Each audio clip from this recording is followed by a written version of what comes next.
Okay, so it's a great pleasure for me to be attending this meeting where Deepak is being honored. He's been a very good friend and a colleague for many years to come, for many years. And I would like to thank the organizers for the opportunity to be here. So today I'm going to talk about some work that we have been doing on persistent active matter. And we'll see that this work is very much work in progress. So we have some results, but in many cases we really don't have a very good understanding, theoretical understanding of what is going on. So any suggestions, any comments that you have in that direction would be most welcome. Okay, so I have to be here. Oh, it's working. So this work has been done in collaboration with many colleagues. I just wanted to mention three of them: Deshpreet and Rituparno and Shuman. They are all postdocs when this work is being done. And then colleagues Pinaki, who is in Chennai, and Madan, who is here, and Bulbul, who is at Brandeis. So this is just an outline. I mean, the usual thing. I'll introduce the subject, say something about motivation. Then we'll talk about the models that we have looked at, some results, and what we can conclude from those results. So we begin with just a one-slide introduction to active matter. I'm sure in this community, people are quite familiar with active matter, basically where we are looking at a collection of objects, and each object can sort of move by itself. That's the simplest way of saying that. It can convert some source of energy into systematic motion. And the usual examples are living objects, bacteria, fish, birds, etc., etc. But nowadays, a lot of experiments are also being done on synthetic active matter, such as Janus colloids. And there's been a whole variety of both theoretical and experimental and numerical results which show that many of these active systems exhibit interesting collective behavior. So that's sort of the main reason for our interest in it. But here we are looking at a particular sort of class of active matter, which we'll call dense systems of active matter, where if these particles were not active, then one would sort of get into the physics of glassy behavior or jamming and things like that. And then what we're interested in is that if I make these objects active, then how the behavior changes. That's the main interest.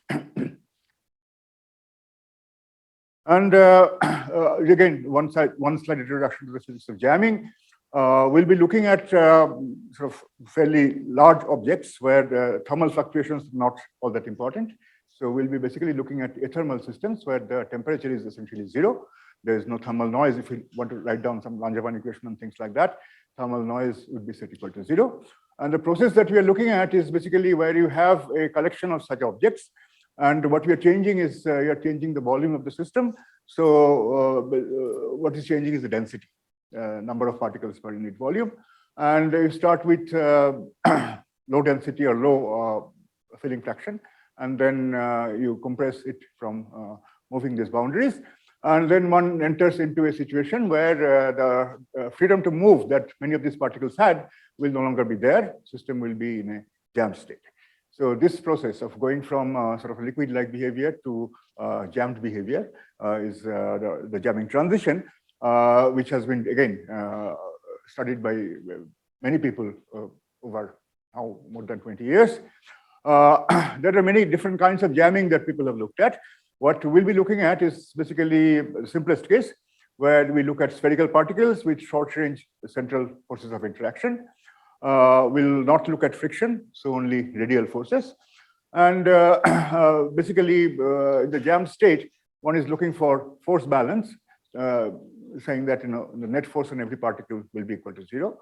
And then one looks at various properties of this jammed state and the process of going from this liquid-like state to this jammed state.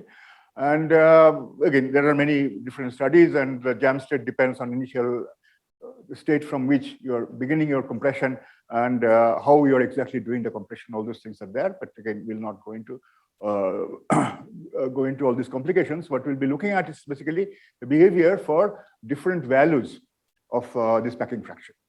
And then we'll put activity in and see how the activity changes the usual jamming transition.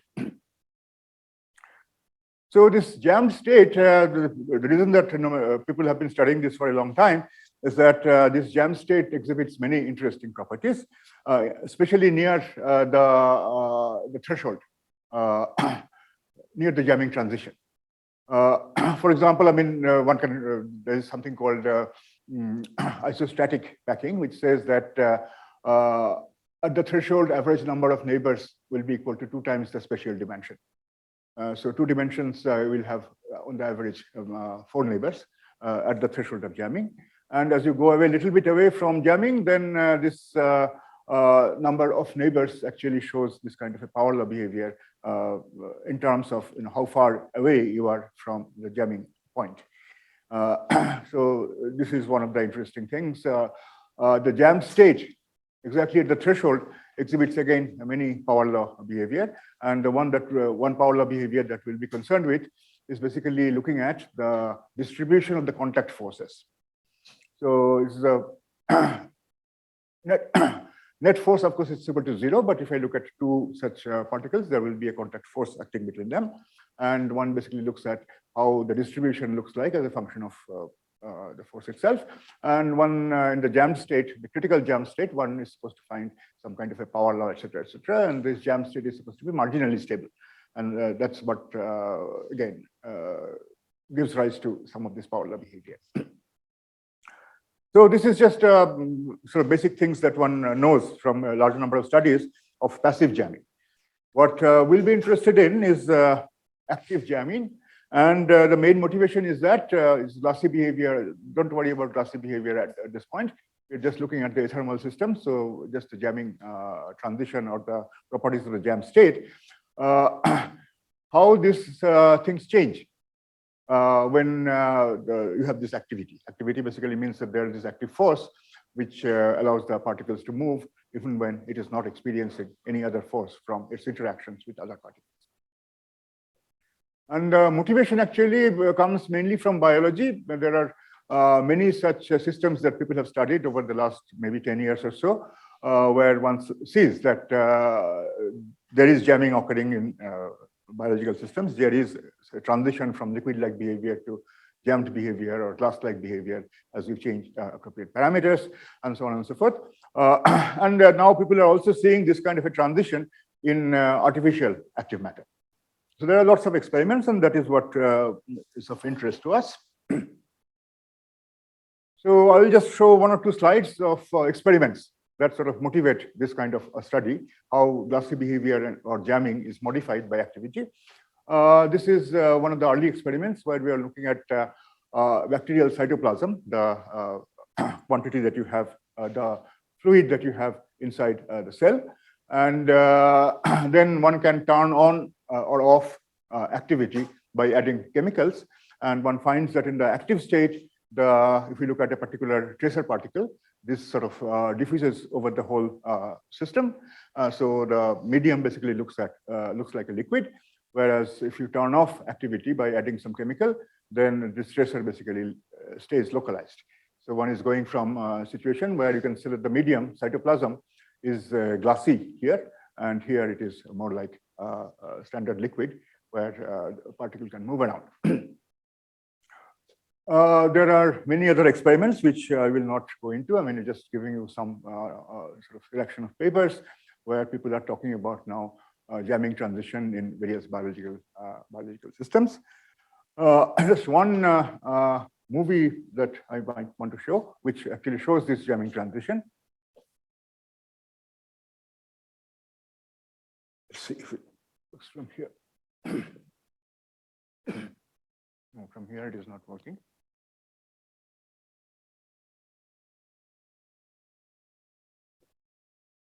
Yeah, so I mean, initially one looks at a collection of cells which are in a liquid state. You can see them moving around, and eventually motion stops and the system gets sort of stuck into a jam state.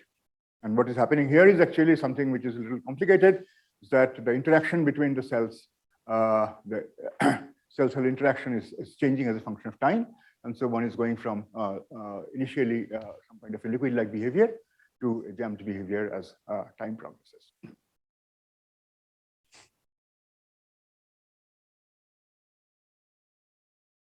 So here again, one can ask many questions, but the ones that I'll be interested in at this talk is basically, are the properties of the liquid and the jam states in active systems qualitatively different from those in passive systems? Is the presence of activity, whether it makes qualitative change in the behavior of this mobile state, the liquid-like state, and also the jam state, where the particles have lost their freedom to move. So for that, one has to, of course, deal with models, and the models that I'll be dealing with are very simple models, where I'll have system of particles, spherical particles, and basically central forces, and so on and so forth. But in addition to that, there will be this additional force, which is the active force, and we have to model this active force with some parameters. So there are two parameters there that are of fundamental importance. One is how strong this active force is. So that is the this parameter, the typical magnitude of the force. And generally in this kind of models, one says that the active force is not always pointing in the same direction, but it also has direction itself has dynamics. So there is a persistence time associated with reorientations of this active force. So these are the two parameters that characterize the activity that we'll put in. And of course, for the other for the usual modeling, one needs to know what are the interactions among the particles, and one also needs to know what the density is. These are the parameters. Temperature is set equal to 0. It's a thermal system. So one is just looking at the dynamics of this interacting system in the presence of active forces that are characterized by these two parameters. One is the typical magnitude of the force. The other is persistence time. And yeah, most of the things that we'll be talking about will be in two dimensions. Actually, in this talk, we have looked at this, the function of these two parameters, but in this talk, I'll talk about the limit where the persistence time has gone to infinity. So then the active force doesn't change its orientation. But on the different particles, the active forces, of course, act on different directions.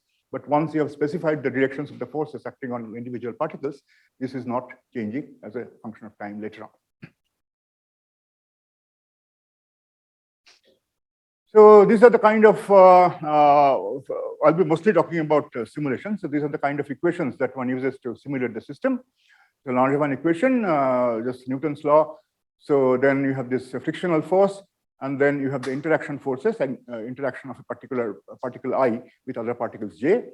And then you have this active force. And the magnitude of the active force is held constant, it's the same for all the particles, but the directions will change.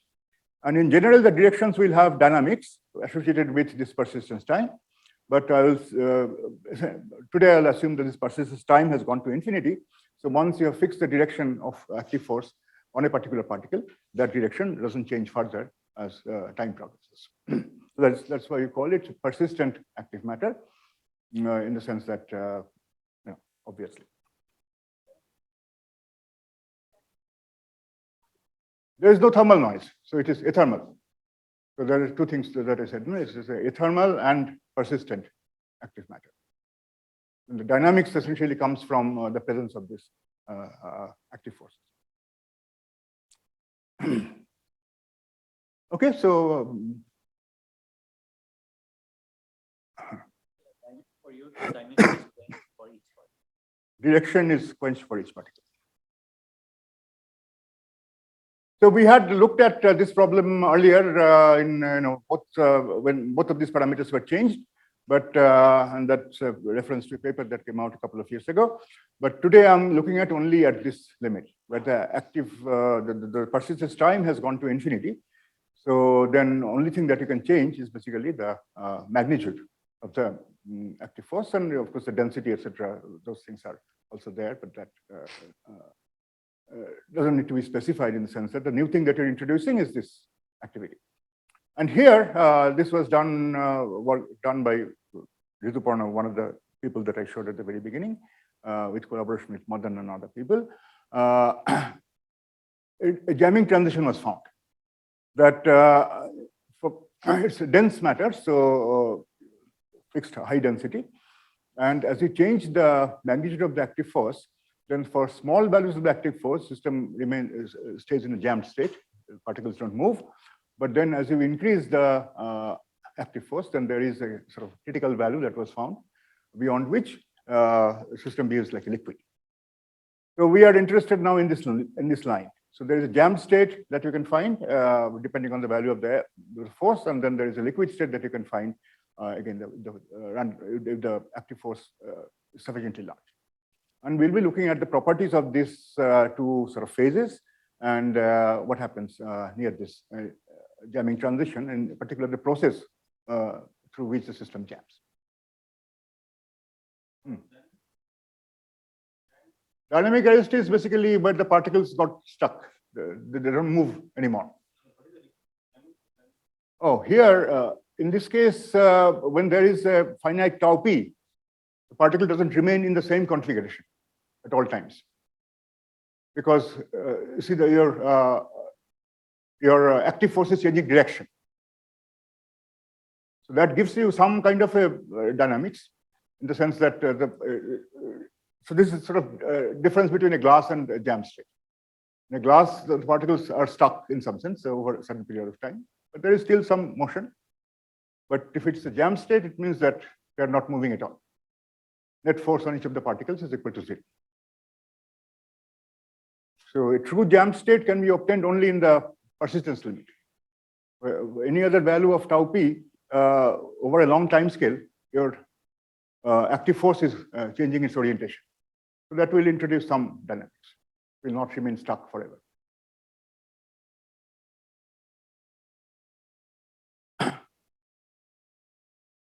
Yeah. So this is basically the kind of things that were reported in that paper. One is basically looking at the kinetic energy of a system of particles and as a function of time. So if the active force is sufficiently large, then the kinetic energy fluctuates. The particles are moving around, and as a result, there is a fluctuation in the kinetic energy. If you reduce the value of f, again, if it is not too small, then again there will be these fluctuations. But below some kind of a critical value of f, at least that is what was reported in this paper, then the kinetic energy itself goes to 0. So here the system has gotten to a state which is perfectly jammed in the sense that net force on each of the particles is essentially equal to 0. So this configuration doesn't change further as a function of time. Yeah. Oh, there is friction. Yeah. Yeah. So if this active force were not there, then this is basically zero temperature dynamics. The system will go to a local minimum of the potential energy and will stay there. But now if you have this active force, then that may liquefy that state. And that is what we are looking at.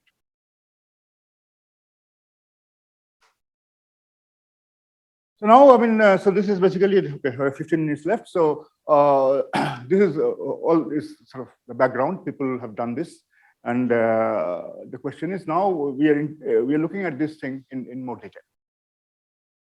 So here, for example, if f is large, there is a liquid-like fluctuation of the kinetic energy. But if I look at it in more detail, then one finds that this liquid is actually very different from ordinary liquid. And how is it different? I mean, we'll see some things. So just look at the distribution of the kinetic energy per particle. And then what I'm doing is I'm varying the system size. The previous picture that I had shown was for n equals 1000, where one found that if your active force is below a certain value, then the average kinetic energy goes to 0 and so on and so forth.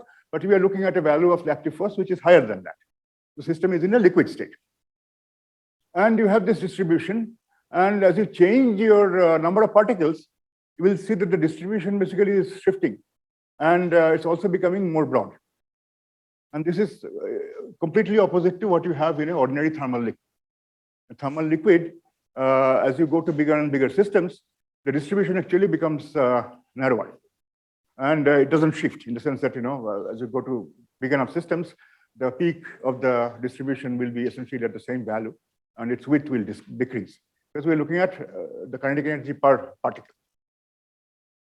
And here we see essentially completely different behavior, that the peak continues to shift as you go from small system to big systems.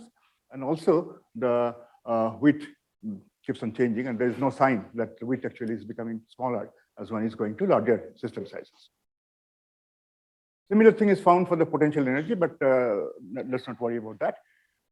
So this 3.0 is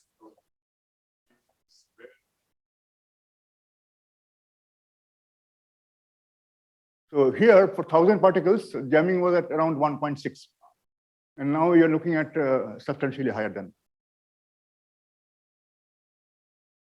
And this was a fluctuation of the kinetic energy for a 1,000 particle system. But now we find that the number of particles actually is playing a very important role. That the distribution is very different for different numbers of particles. So strong system size dependence, that typically one can see that in sort of standard systems if there is a large correlation length. For example, if you're at a critical point and things like that, there we'll see a strong dependence on system size. So what we try to find out is whether there is some kind of a correlation function which is becoming long-ranged in this liquid state. And we did find, following basically some other people's work on similar problems, and the correlation function that we are looking at is the equal time spatial correlation of the velocity. So you look at the particle here and particle somewhere else, and you look at how the velocities of these two particles are correlated as a function of the distance between the two particles. And again, one does this for various system sizes, and one finds that this is decaying very, very slowly in space. And if we want to get some kind of a length scale associated with this decay by looking at, for example, many ways of doing that, but the way that we look at is basically when this crosses 0, then one gets a length scale associated with the spatial correlation of the velocity, the equal time spatial correlation of the velocity. And this correlation function depends on the number of particles. And the exponent turns out to be very close to 0.5, which basically means that number of particles, 2 dimensions. So square root of n is just the length of the system. So the correlation length seems to be proportional to the system size. Now, under what conditions does this happen? This happens again at a critical point, because there the correlation length defined for a thermodynamic system goes to infinity. So if you look at finite size, then the correlations, of course, will be cut off at the size. And so the correlation length that you get from there will then increase as you go to bigger and bigger system sizes. And this is precisely what is happening here. So it seems that there are these very long-range correlations of the velocity in this system, in this high temperature liquid state, where the particles are moving. It's like a liquid, but it's very different from ordinary liquid in the sense that there are long-range correlations. Yes.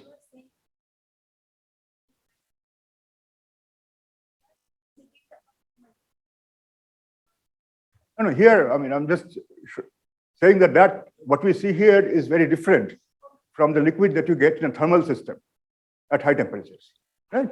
This is ordinary liquid or gas, a fluid state. The particles are moving around. There, this velocity correlation function is very short range. And but here we see this long-range correlations in the velocity.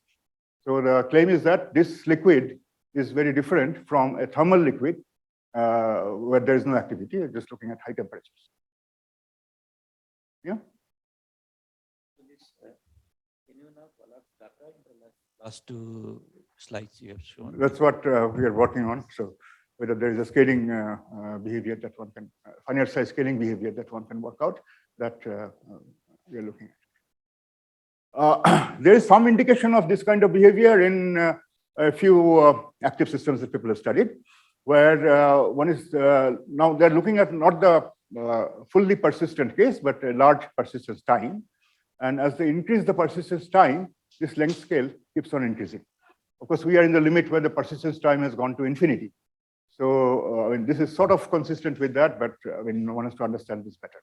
So the velocity correlation also becomes negative, which means that it's become anti-correlated from Yep. being correlated. Yep. Why is there a? At ordinary liquid also it happens. Oh, So, I mean, here it happens. Why does it happen? This picture might probably tell you. And so this is what we are doing now. I mean, we are looking at the velocity, which are shown by these lines, little lines. The displacement, the particle has moved this much over a particular time interval. And there is a scale here. Color says that the dark regions are essentially zero velocity, and the light regions are where the velocity is large.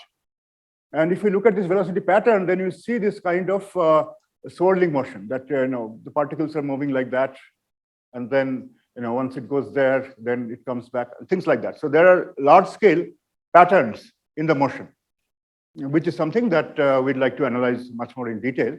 But this seems to be the reason why you have this long-range correlations, spatial correlations in the velocity field. So that's the property of the liquid state. Then what we do, and now you paid a little attention. This is the process of jamming. So we start from that liquid at 3, and then go down to some value where the system is supposed to be jammed. And you see here again, the particles are shown by according to this color scheme. So the blue parts are basically where the particles are not moving. Kinetic energy is equal to 0.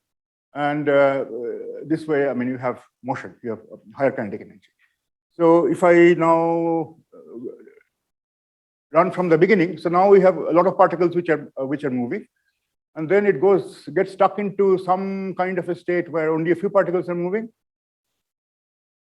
and there nothing is moving as such. But then suddenly you have these events that nucleate, and here again, I suppose something will nucleate. Yeah, so it's very intermittent. That it sort of gets stuck into a state where all the velocities seem to be very small and it seems to be stuck, but it's not entirely stuck. They are still moving a little bit, and these motions accumulate, and eventually there are these intermittent events which cause the system to further relax. But then eventually at long times, it goes into a state which is not moving at all, which is the jam state. The process of jamming itself is very interesting in the sense that it happens in these bursts.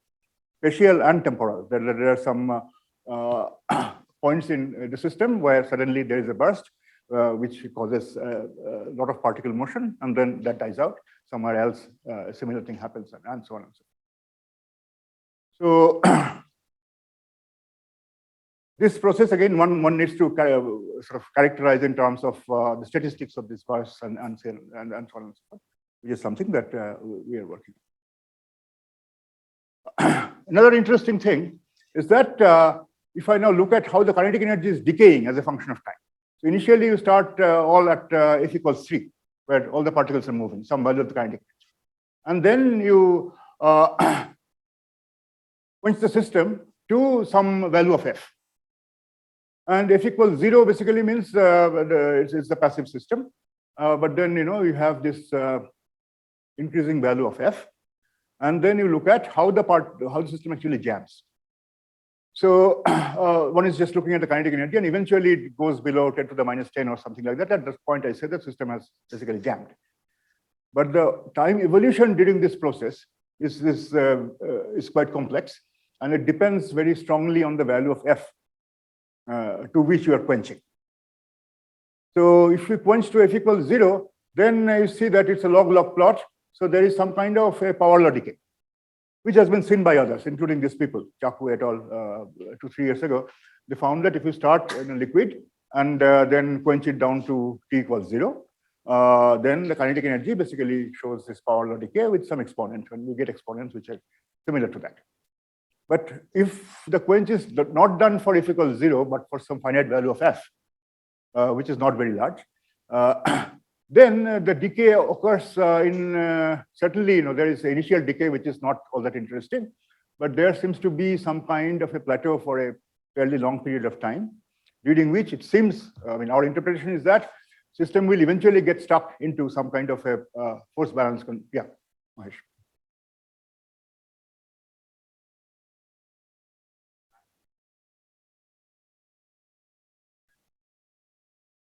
Instantaneously, yes. At t equals 0, the value of f is changed from 3 to 0.5 or to 0. And you just monitor the system as it evolves in time. And you have to do it like, for 1,000 different times, because each process, each time, jamming for one system, for one run is quite different from jamming in some other run. So you have to average it over many such runs. And this is typically averaged over 1,000 runs. And you see this behavior. If you're familiar with glassy dynamics, then this kind of a picture is very common. This is how the density-time correlation function changes as a function of time. And it shows this plateau, which is called caging, and then eventually there is this alpha relaxation and so on and so forth. But a similar behavior is seen here, and we don't yet understand what this process actually is. What it seems to us is that here, during this period, the system point in phase space is basically wandering around. And when it comes into the basin of a particular minimum, then basically one has exponential decrease of the kinetic energy. Eventually, the system gets stuck into that basin. But that process, again, needs to be worked out in detail. One thing that I'd like to point out, again, something that is of interest, is that if I now look at the time the system takes to jam, the time the system takes from t equals 0 to some cutoff, let's say 10 to the minus 10 in the kinetic energy, that time, of course, increases as we increase f. This is supposedly the unjamming transition.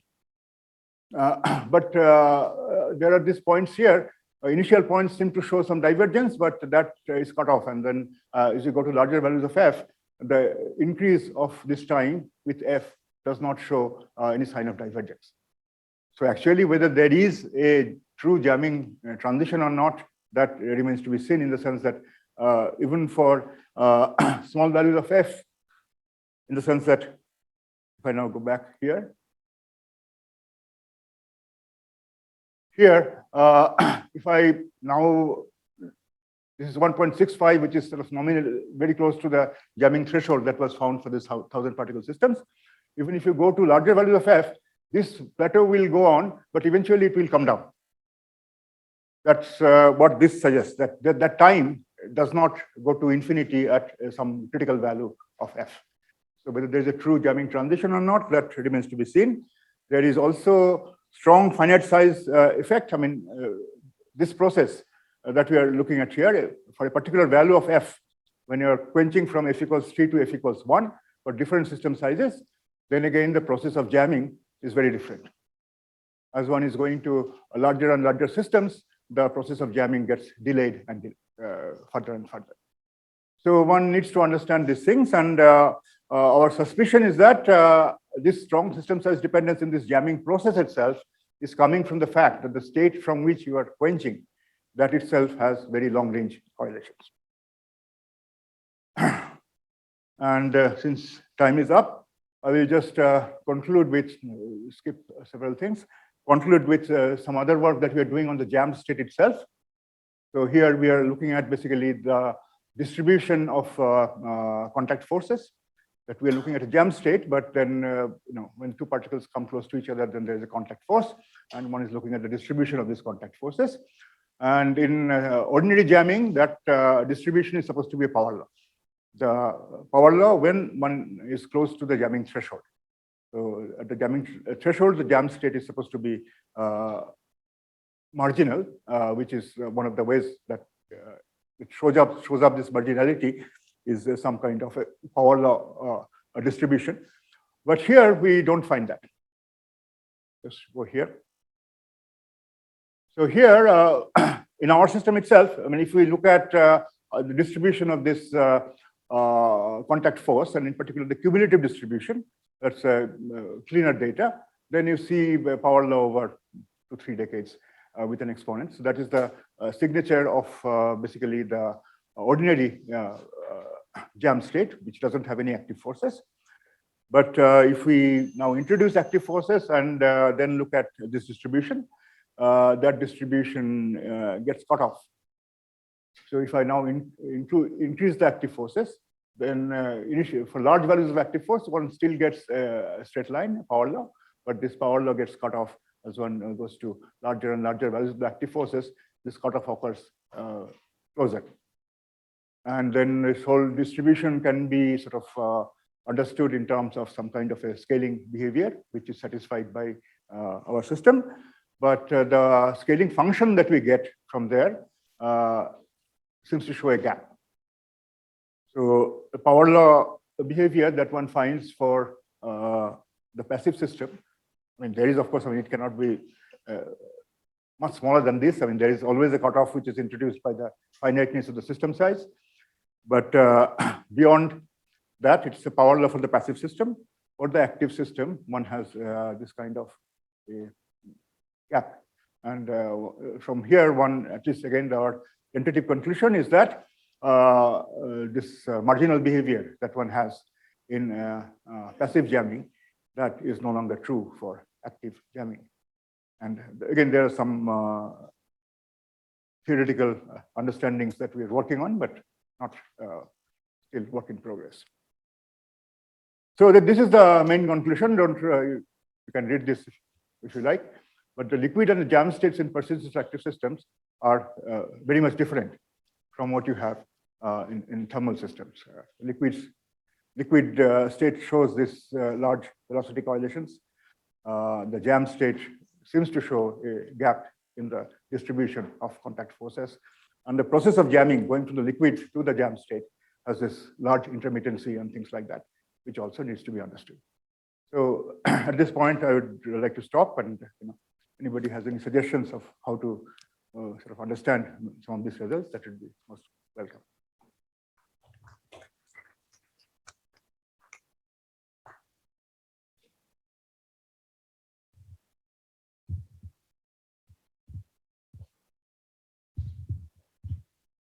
So perhaps a naive question, Chandan.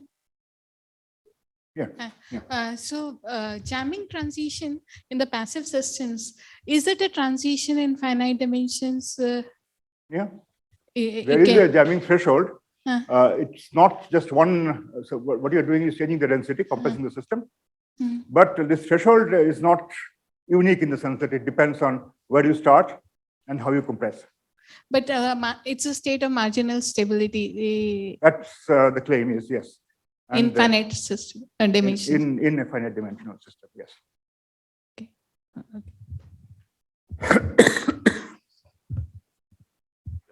Hi, Chandan. So this, you talked about the velocity correlation function in the active liquid state. If I look at the R equal to 0, that means it's the variance of the velocity. That also seems to have a sort of independence, right? Non-trivial independence. Yes. Do you understand how it goes? Not in detail, but if you have long-range correlations, right, then the system size will affect, in the sense that there will be some dependence on system size. So does it decrease or increase, or how does it go with N?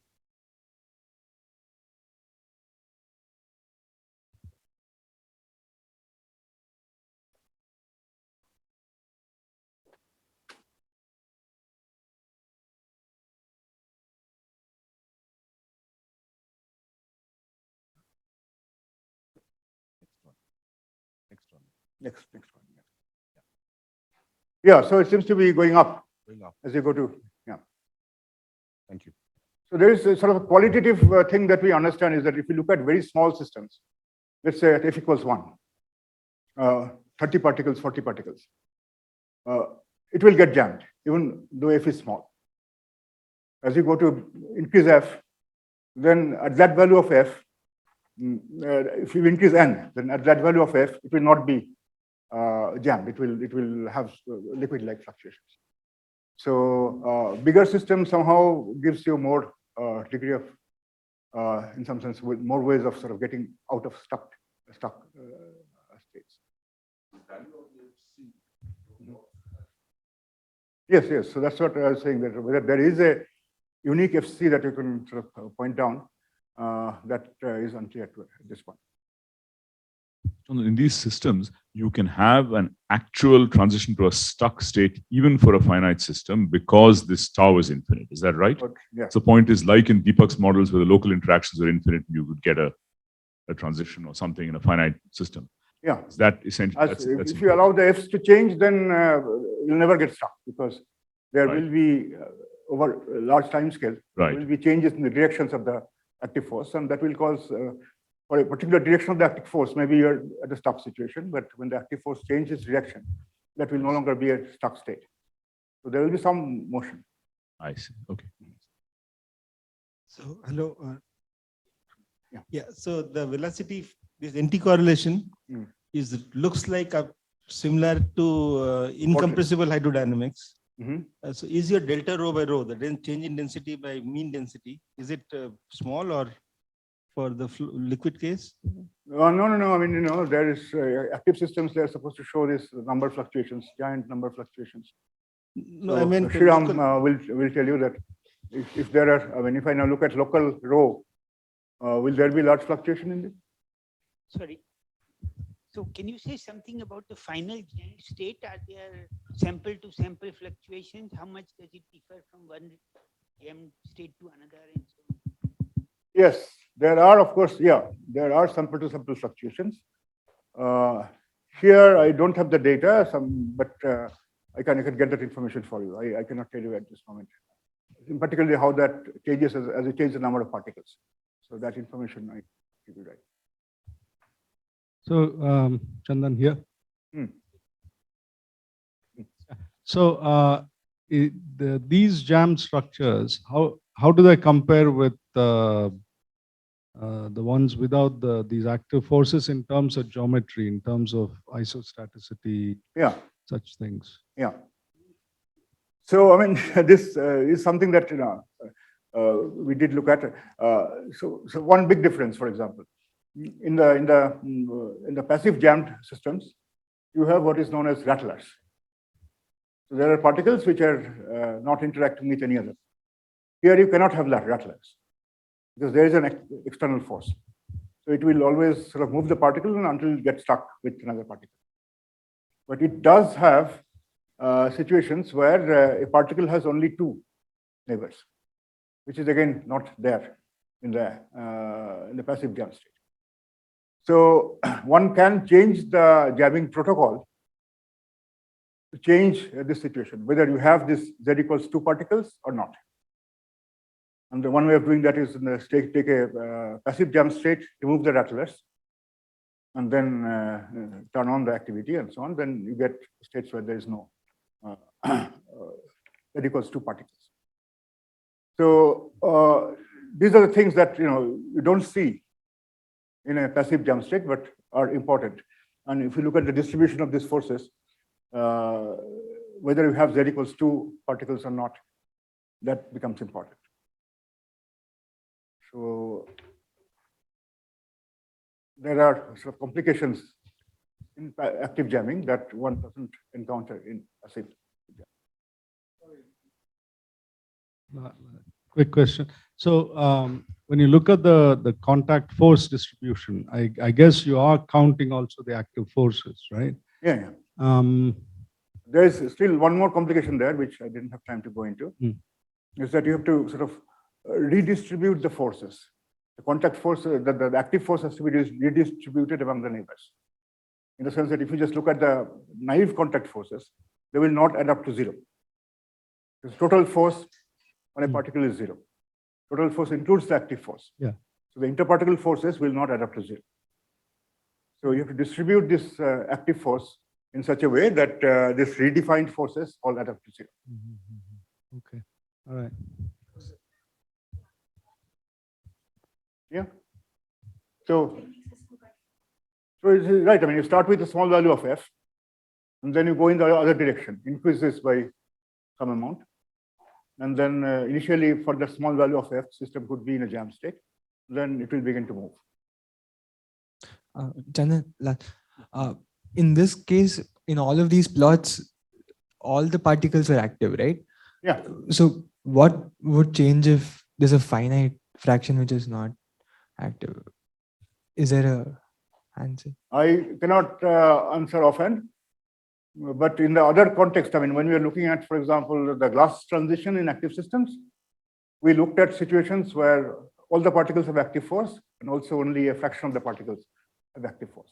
This will change the thresholds and things like that, definitely. But the basic phenomenology didn't seem to change. So the qualitatively the plots will be the same. Yes, I expect, but I mean, for this persistence case, we have not done a situation where only a fraction of the particles are active. Okay. Hello. Hi. Me, right? Okay. So probably you told us, but I missed it. So this velocity correlation in space, it's a power law correlation or exponential decay? Oh, this one, yeah. this is very strange. So this is just this postdoc Schumann who is working on it. He just sent me some data for that. He tried some fits, and it seems that it's a power law, but the power is very small. I see. So I mean, large. I mean, in some sense, it could also be logarithmic. I mean, a minus b log r, that kind of is. Okay. The second question is, how does it decay as a function of time? I mean, temporal correlations. We have not looked at that. Time displaced correlation functions, we have not looked at. Sir, actually, just out of the curiosity, I am having two questions, sir. The first question, have you observed the correlation, velocity correlation in the MIMS and in jamming reason? Okay, so that brings up another interesting thing which I sort of wanted to avoid because time is short. So the question is, I mean, this liquid that you get for large value of f, does it exhibit MIPS or not? And again, you know, system size seems to be very much important. That for small system sizes that we had studied in our Nature Comp paper and so on, there we didn't see any evidence of. So MIPS is again for the non-experts is motility-induced phase separation. Yes. So for large value of f, generally many of these active systems they phase separate. There is a dense region and then there is a gas-like region. So, but in these systems, if we go to lakh particles, then we see MIPS. Okay. So the liquid state correlations don't seem to be very sensitive to whether you have these small pockets of gas-like regions or not. Okay, sir, actually, I just wanted to know that the velocity correlation will look similar or different in MIPS and in jamming case. I was just. No, in the liquid, I don't think there is a big. Not in liquid, sir, only for the. No, but jam state, there is no velocity. No, I mean, jam state, everything is stationary. So there is no velocity correlations that you can think of. Only in the liquid where the particles are moving around, then you can think of some velocity, how it is correlated. You can think of also in the jamming process where the kinetic energy goes from some finite value to 0 as a function of time. But once you reach the jam state, there is no velocity. There is no velocity. It's 0 everywhere. So, and sir, the second question is, if we are going from unjamming to jam state, yeah, and if we reverse this process from jam to unjam, and then the situation, like whatever parameters or the result which we are taking, will they differ or it will be same? So just I want to know whether there is any hysteresis. I mean, basically, when you are jamming the system, then you get some threshold. I mean, threshold depends on n. So I mean, this threshold is something that you keep the number of particles fixed. And then you have the jam state, and then you start increasing s. The question is, I mean, whether the transition back to the liquid state will occur at the same critical value of f. It depends on it depends on your protocol, how you increase your f. So it is not necessary, it will follow the same path. Not necessary, no. Okay, okay. Thank you, sir. Okay, so let's thank Chandan and also